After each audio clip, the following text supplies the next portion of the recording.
Welcome to TBC News, but first, our top stories tonight. Government at crucial stage to ensure health insurance for all.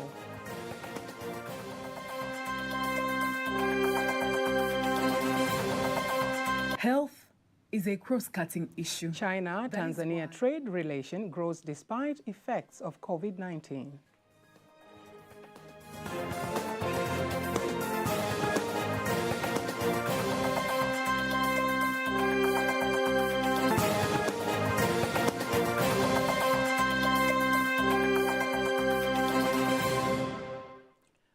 Good evening, I'm Agnes Tuniga. You can also follow us live via our YouTube channel, TBC Online, and get all the latest news through our Instagram, Facebook, and Twitter pages at TBC Online. Government is at crucial stage to ensure all Tanzanians have access to the full range of quality health services they need without financial hardship. This follows the Ministry of Health holding discussions with health stakeholders on the Universal Health Insurance Bill at the Muhimbili National Hospital before tabling the bill in Parliament. Faida Ngaga has more details. Health is a cross-cutting issue. That is why the Ministry for Health, Tanzania Insurance Regulatory Authority, TIRA, and news editors have gathered to discuss on the Universal Health Insurance Bill. The Minister for Health, Umi Mwalimu, says Tanzanians are willing to join the universal health insurance and that all that is needed is for the media to further spread awareness. Sheria hii tunaenda hatua kwa hatua. Hebu tuanze, mwenda pole na kubaliana na wewe kabisa kakangu, tungebana kila sehemu, lakini acha tuende hatua kwa hatua. We are going step by step. We believe that the few who will join in the universal health insurance scheme and see its advantage will motivate others to join in. Even currently, hospitals, both private and public, depend on the health insurance for their income by 60%. And that is why we have decided to go step by step. When the medical services are good, then people will be convinced to join in. The chairman of Tanzania Editors Forum, Deodatus Balile, here expounds on the particulars of the universal health insurance and how it is going to be a relief to the people.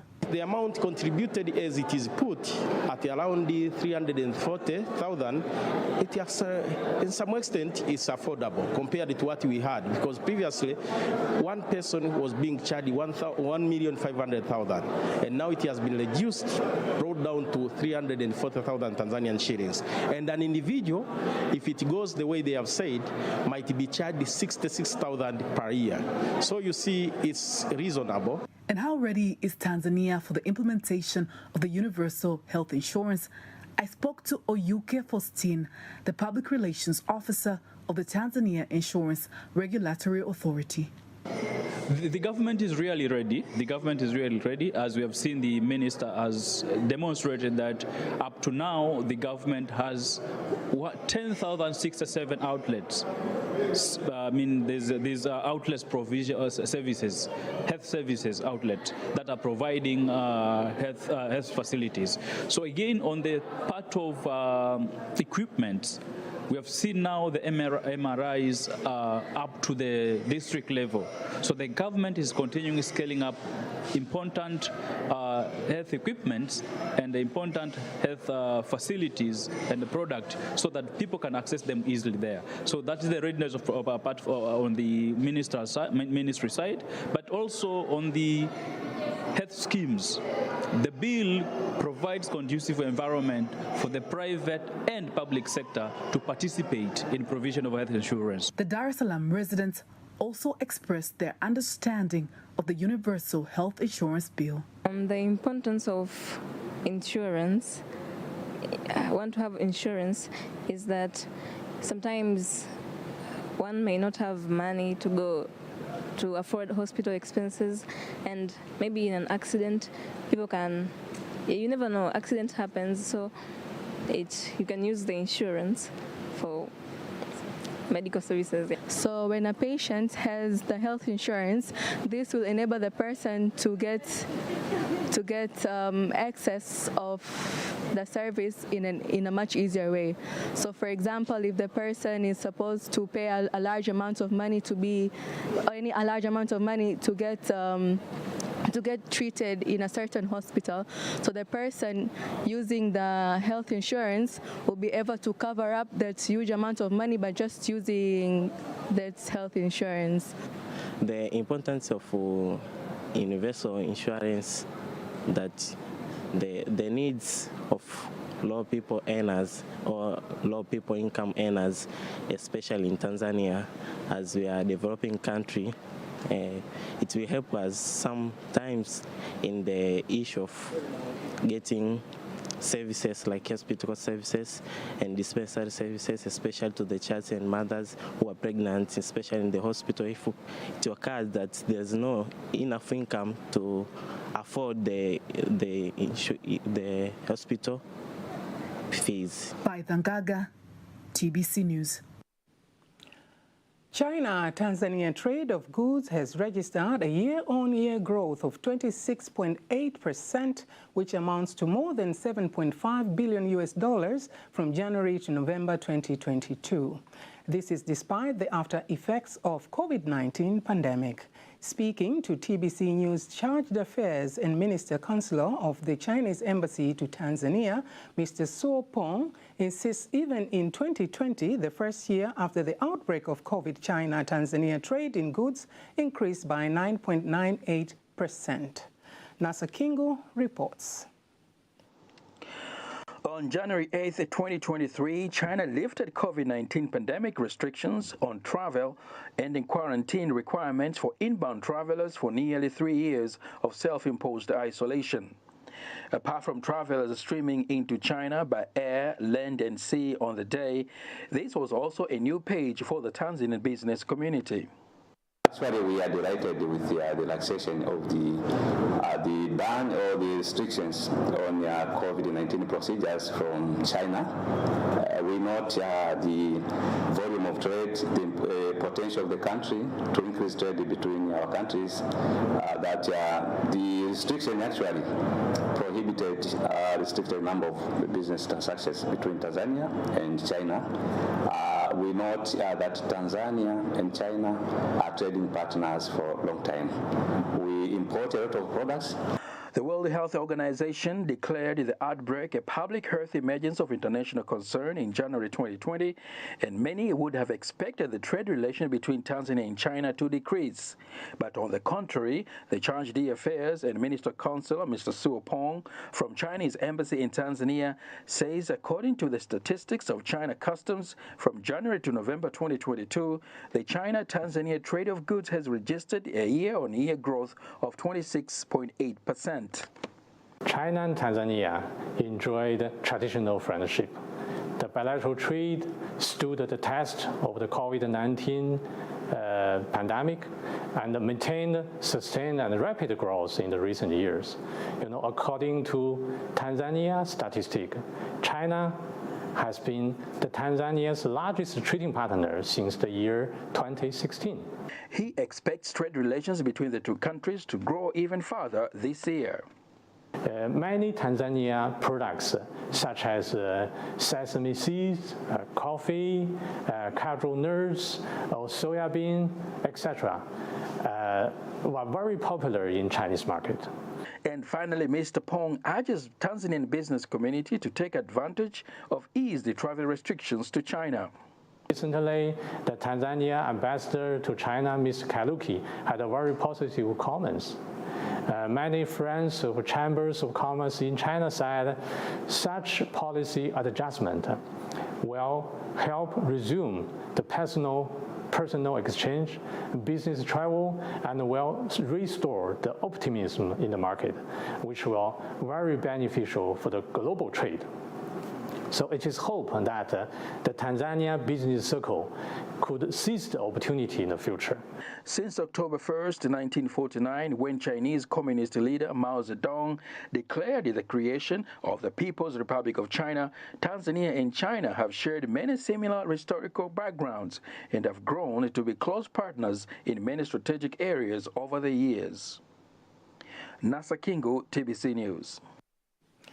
The Executive Director of Tanzania Chamber of Commerce, Industry and Agriculture, TCCIA, Nebat Mwapele, urged Tanzanians to visit his office to get accurate information on exportation procedures. Mr. Mwapele says many people have been misinformed or discouraged after acquiring wrong information from unofficial sources. Our reporter, Lulua Mohammed, earlier today spoke with the Executive Director to understand more on how Tanzanians can take advantage of the Chinese market by exporting various products. Most people engage in aquatic products business and avocado business, which are in very high demand in China. Yes. What are the procedures to export in China? Those are the emerging products, I would say, apart from traditional products, the soya beans, other cereal like pulses. So we have aquatic products and the avocado that now have obtained a new destination to China, which initially were directed to Europe and other countries. This is a big opportunity, and I will urge my fellow Tanzanians to utilize this opportunity, and I will lay down some procedures on how to follow when you want to export these products. The first thing is to obtain an invoice from the importing country or the importing company. They must issue an invoice. So with that invoice, you take it to the Ministry of Agriculture for avocado. You mentioned the avocado and the aquatic products. For avocado, you must obtain an export permit from Ministry of Agriculture. For aquatic products, we have our Ministry of Livestock and the Fisheries Development. So they give you a permit that the product has been allowed, because not all products are allowed for export. There are some species which are protected. But also you have to obtain a phytosanitary certificate. It's also obtained by either from the Ministry of Agriculture or the Ministry of Livestock and the Fisheries Development. After getting these permits, then you must arrange all the exportation procedures to find the vessel, whether it's by ship, by air, or you are transporting this, whether by road if it's within Africa. Some people might be afraid to do this kind of business because of its nature.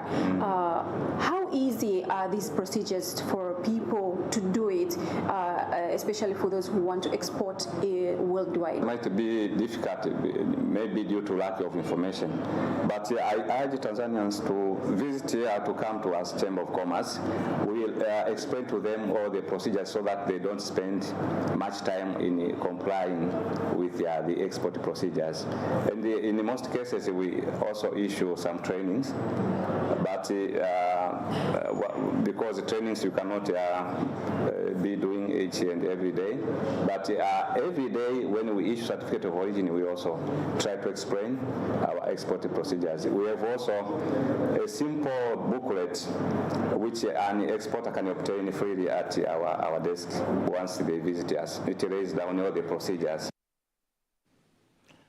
Sugar production in the country has increased by more than 70,000 tons, while the stock of sugar that existed in the warehouses until now is more than 160,000 tons.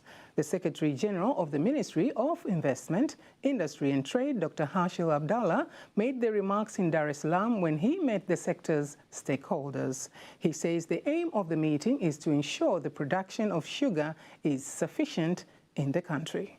Dr. Hashil adds that the new Bagamoyo sugar factory has led to the increase of sugar production in the country compared to last year. Sekta ya sukari imeshafanya upanuzi mkubwa sana na imeshaimarika kwa kiwango kikubwa sana kwenye nchi yetu. The sugar industry has grown and improved significantly in our country. This year we have started sugar production at a new industry in Bagamoyo, which has led to a higher production of sugar this year. Ambao umepelekea sasa uzalishaji wa sukari kwa ujumla wake mwaka huu kuwa ni mkubwa zaidi kuliko hata ule wa mwaka jana. Kuna response ya uzalishaji kwenye tasnia hii. There is high response in this industry.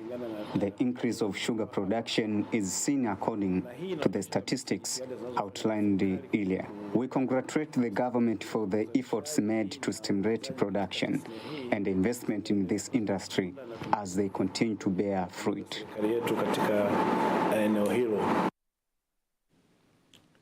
On his part, the chairman of the Tanzania Sugar Association, SAFE, has called on the government and various stakeholders to cooperate in the sector in order to help the country to continue to be self-sufficient. Umepiga hatua kubwa na ni jambo la kutia faraja. Production has improved and it is encouraging. We have to congratulate the president for having a good policy. Sugar production has increased to 70,000 tons from last year until now. This situation has made a history in Tanzania. Ambao haijawahi kutokea katika historia ya Tanzania. More than 400 companies in various sectors, including mining sectors from the European Union, are expected to participate in a two-day business forum between Tanzania and the European Union from February 23rd to 24th in Dar es Salaam. The Director of Research, Planning and Information System from Tanzania Investment Center, Mafta Bunini, says the meeting aims at attracting more foreign direct investment to Tanzania, which goes hand in hand with increase the trade volume between Tanzania and the European countries. We expect during that forum to conclude some deals on business and investment partnership. And we expect the European Union to bring over the investment, technology, and expertise on how to produce products here in Tanzania. This is important because if we look at the trade balance between the European and Tanzania, we find that the European Union is exporting more to Tanzania, unlike Tanzania exporting to the European Union. The European Union representative to Tanzania, Manfredo Fanti, says the forum is important because it will provide more opportunities to both business communities, most especially to Tanzanians, business community to adopt new technologies and new markets for Tanzanian products in Europe. What we want to see is more investment from Europe to Tanzania, more partnership between European and Tanzanian business, and clearly also growing trade between Tanzania and European Union, and particularly seeing more Tanzanian products on the European market. So this is, in a few words, the main. Statistics show the European countries' imports to Tanzania estimated to be 850 million euros, while Tanzanians' export to Europe stand at 450 million euros. The director of the National Conservation and Environmental Management Council, NEMC, Dr. Samuel Gwamaka, says Council will continue to cooperate with other countries in building capacity as well as conducting joint research on managing solid waste as part of improving the environment. He stated that while opening the meeting that involved the signing of agreements on collection and managing solid waste, which is reported to be a challenge in various cities around the world. I believe that this workshop will further strengthen greater collaboration between the countries and pave the way to understand the challenges and issues concerning waste management and come up with specific solutions to address them. I also hope that the outcome of this three-day workshop shall be helpful to build a strong global network for cross-learning and create an enabling environment for research, capacity building, technical collaboration, and sharing of best practices. On their part, the Executive Director of the Environment Council from India, including the Indian Ambassador to Tanzania and the representative of TAMISEMI, have explained that the meeting is very important in solving environmental challenges in Tanzania and in Africa in general. To become more effective impactful, meaningful, we certainly need to understand from each other that how are we doing our own inventive methods. I'm happy to see that the private sector, the civil society, organizations like CSC, that they are coming forward both in dealing with the real problem as well as creating awareness about the problem. The Government of India launched a Clean India mission in 2014, which was basically to address the issue of sanitation and solid waste management. That has been fairly successful, and now the program is focusing on construction of toilets, solid waste management, community participation in these activities, and like I said, the private sector has come up in a major way to support the government in that. And there has been countrywide awareness campaign, which I feel is key to this problem, to deal with the various aspects of this problem. The three-day meeting is attended by various environmental stakeholders from various countries in Africa. The aim is to share experiences in managing solid waste in cities. The government assures the International Monetary Fund, IMF, that it will continue to collaborate with the organization to attain fully all the global commitments of the Sustainable Development Goals, SDGs.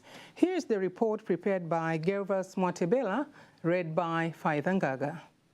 During consultation meeting on IMF strategy on gender mainstreaming in Dar es Salaam, Minister for Finance and Planning, Dr. Mwigulu Nchemba, says Tanzania is committed to partner with IMF and UN Women to achieve the goals. Our partnership with UN Women has focused on integrating gender-responsive budgeting to our public finance management reforms and the strengthening institutional mechanism to advance gender financing in fiscal policy, especially the OFM Reform Program 6, which has now targeted key gender issues.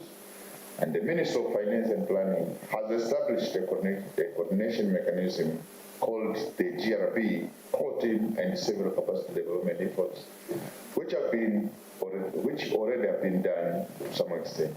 On his part, the UN Resident Coordinator, Zlatan Milicic, and Center Director, IMF Africa East, Li Jiangming, urges the stakeholders on the importance of collaboration during the implementations of the IMF strategy for gender mainstreaming agenda. Greater alignment of public and private financing sources with the national development priorities and SDGs is necessary too. We also need to promote further gender equality, women's empowerment, and also leaving no one behind criteria in all financing mechanisms. Effective and transformational development financing goes beyond the expansion of financing options. It requires strong multi-stakeholder partnership with collaboration across all sectors. Priorities to make sure the macroeconomic policies build in gender elements to promote gender equalities, and which will be critical for promoting economic growth. Because we all know the talents are both in men and women. So once we have both men and women actively participating in economic activities, we have more entrepreneurs. And we have more people participating in the economy that would build a stronger and sustainable economic development. The meeting was attended by representatives from the government, international, gender, women, and human rights organizations. Concludes the local news tonight. International news is up next.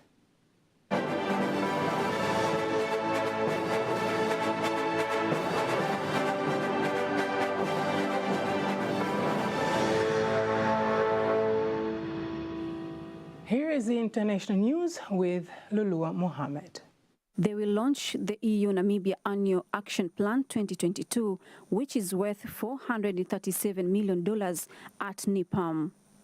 The new programs to be launched include the budget support on foundational education, governance and gender equality, and technical cooperation facility. On the same day, they are expected to attend a signing ceremony, signing of 5 grant contracts with CSOs engaged in the economic and social upliftment of marginalized communities. The rehabilitation of the 140-kilometer Gumare-Mohembo Road, whose funds have been long sourced, kick-started in Botswana. Minister for Transport and Public Works in Botswana, Eric Molale, performed the groundbreaking of a 70-kilometer Gumare-Sepopa road worth more than $8 million United States dollars. The minister urges the managing director of Bango Trading to ensure that the project is completed on time, within budget, and should be of a high-quality standard. The constant consolidation of the mutual political trust between China and Mauritius has been highlighted by the Chinese ambassador in Mauritius. Speaking during the reception on the occasion of the Spring Festival, Ambassador Zhu Lingying says other projects of cooperation to reinforce the position of Mauritius as an economic and commercial partner are in the pipeline. He says the event is a great moment for sharing cultural diversity between the two countries and strengthening the bilateral relations. A Kung Fu demonstration was also on the program, as well as musical show. At least 5 civilians have been killed when members of the Al-Shabaab armed group set off a bomb, then stormed a government building in Somalia's capital, Mogadishu, over the weekend. The Ministry for Information in Somalia says attackers from the group charged into the block that the office of Mogadishu's mayor and engaged in a firefight with the security forces. Report says security forces killed 6 members of the armed group and cleared the area, while 16 people were injured in the attack. Al-Shabaab has stepped up attacks in a show of resilience since President Hassan Sheikh Mahmoud's government launched an offensive against Al-Shabaab in August. The armed group, which has been fighting the government since 2006 and seeking to impose its own interpretation of Islamic law, frequently carries out bombings and gun attacks across the country. President Recep Tayyip Erdogan of Turkey has announced May 14 as the date for the country's next parliamentary and presidential elections. President Erdogan, who plans to seek re-election, made the announcement during a youth conference in the northwestern Bursa province over the weekend. If no candidate secures more than 50% of the vote, a second round of voting will be held on May 28. That was international news. Sports news follows shortly.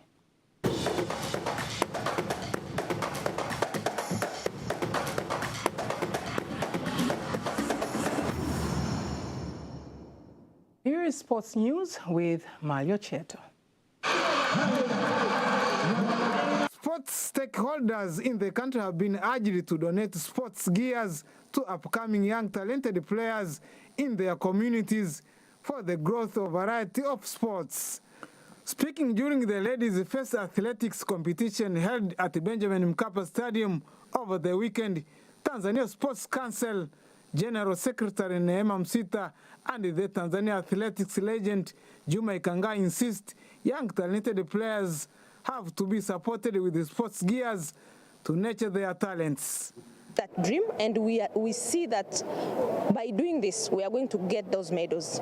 That's why we normally keep on insisting for the national federations to do the competitions, and whenever we get chances at National Sports Council, we convince the sponsors to do these competitions, believing that through these competitions is where we are going to keep on cooking and getting more athletes who can bring the international medals. Yes, there is an effect because they got a lot of blisters and injuries, which is not good. Therefore, next time we will make sure that these athletes have the proper shoes, which is spikes, in which they will wear and compete with each other. The ladies' first competition aims to showcase that young talented women have the power to lift up medals in the coming international competitions such as Olympic and Commonwealth Games. Over 100 golfers from different clubs in Tanzania have been registered to participate in Lugalo Golf Club, named after the founder, retired Chief of Defense Forces, General George Waitara, scheduled to take place on 25th of January. Lugalo Golf Club Information Officer Major Suleiman Semunyu says the competition will be tough to both participants and that will help the development of the game in the country. 128 golfers have been registered 3 days to go, and others will be registered in a deadline day, hoping to register 150 people for the tournament. Therefore, a competition of 150 golfers fighting for one prize will make the game to be tough for all participants, because every player dreams to start with higher scores. The club has set prizes for the winners of the competition, and that has made the competition more competitive to the players. Mario Cheto, TBC News. And that marks the end of our news bulletin for tonight. Taking you through this bulletin tonight, I've been your host, Agnes Tuniga. Thank you very much for sharing your time this evening. Good night.